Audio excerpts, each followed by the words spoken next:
Sa mga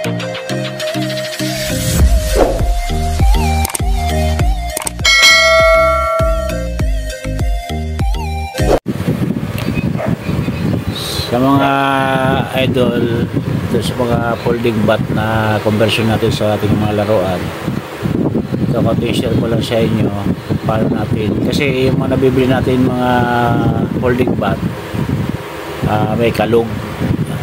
Itong ginawa ko, i-share ko lang sa inyo mga, baka sakaling magaya nyo itong aking laruan.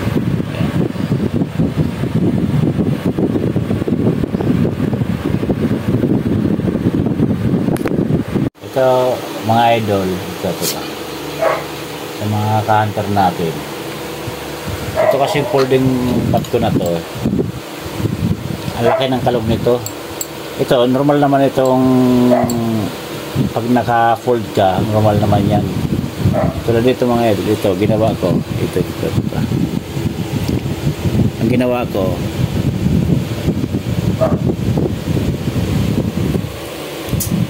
yung pinaka-thread niya rito, itong folding bat ko na to, kinonvert ko lang ito. Tulad yan, meron kasing thread dito sa dulo, yan pinutol ko ngayon, pinat ko yun kasi laki ng kalug. Kaya pag laki ng kalug, ito tignan nyo mga idol, walang kalug na to, kahit ano nyo, walang kalug to. Ngayon ang ginawa ko, naglagay ako ng tornilyo rito. Kaya tinurnilyo ko to sa kahoy, 4 na tornilyo, pero yung isa medyo nilagay ko ng washer.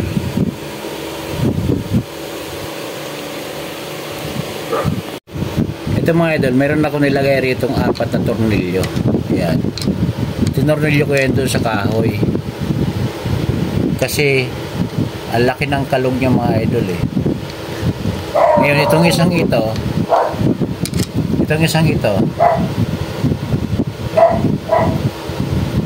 winasiran ko to para medyo nakausli ng konti.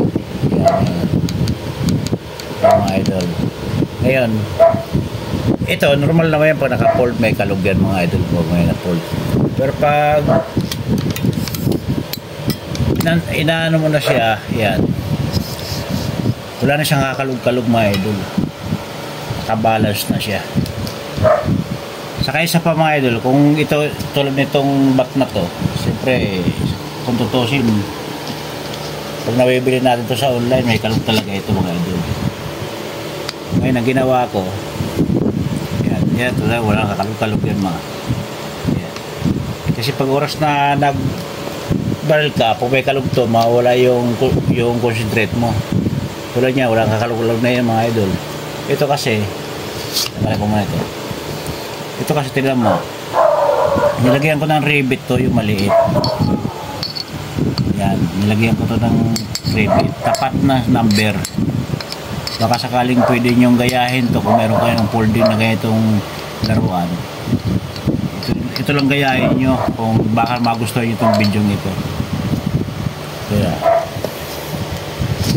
Kaya walang kakalog-kalog yung mga idol Ngayon kung gusto mo mag-adjust, yan, sa 1, ayan, nakita nyo 1, ayan, walang kakalog-kalog yan. Dati ang laki ang kalog nito kaya idol, kaya pag ako nagbabaril, nawawala ako sa concentration kasi ito may kalog to. Kaya pinag-isipan ko paano ko matanggal yung kalog. Kaya kung gusto mo mag-dos siya, yan, ito kumpra. Yan, 1, 2, yan. Kaya mga idol, walang kakalog-kalog yan. 3. Yan, walang kakalog-kalog yan. 4. Yan, walang kakalog-kalog yan mga idol.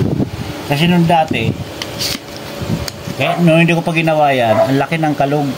Halos wala ka ng concentrate. Kasi pag pinatog mo to sa balikat mo, wala ka ng concentrate. Kaya ginawa ko ganun. Ganun lang ginawa ko. Yung dito kasi thread, yung dati kasi may thread to, pinutol ko na yun, nirekta ko na dito sa kahoy. Yan. Kaya yan. Rinta ko na sa kahoy ito. Ngayon, 4 na tornilyo yan para matibay. Para matibay mga idol. Yan. Ayan siya na medyo madilim idol. Gabi na kasi tayo nag-content kasi wala tayong trabaho ngayon. Yung tatlo, nakalubog yan dun sa pinaka bakal niya. Ngayon yung isa, nilagay kong washer to. Baka sakaling gusto nyong gayahin mga idol. Kung mga ganitong folding bat yung mga baril nyo. Itong isang ito, yung nakatapat dito, lagyan nyo ng washer para medyo nakasli ng kaunti. Kaunting-kaunti lang. Ayan. Ayan, tignan mo. Nakakalog-kalog yan mga idol. Yan ang aking laruan mga idol. Sinishare ko lang sa inyo kung anong ginawa ko dun sa folding ko kasi problemado ko dati ito eh. Napakalaking kalog dati ngayon. Wala kakalog-kalog yan mga idol. Yan. At mag-adjust ka 1 in 2, 3, 4. Yan. Malaking bagay ito. Itong Revit na to. Yan. Tatapat nyo lang sa number. Magpumo kayo ng Revit na manipis lang, maliit lang. Yan. Lagay yung about number, tapatan. Yan, tapatan yan. Yan. Sure pala ito sa inyo, mga runner natin. Para kung meron kayong ganitong folding bat, meron kayong konting idea. Yun lang mga idol.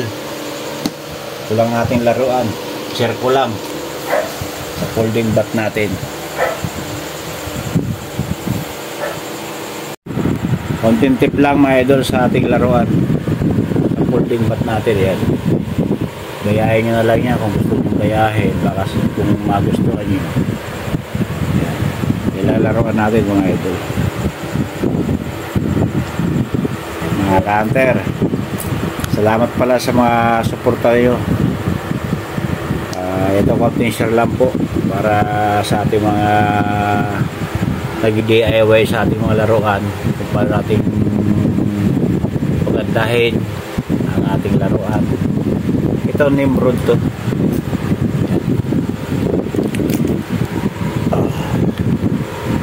May magazine na rin yan mga idol. Conversion na lang natin ng magazine.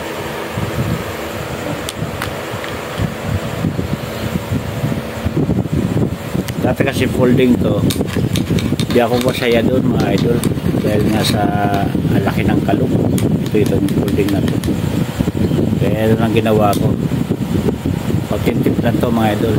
Okay, maraming salamat po mga idol. God bless.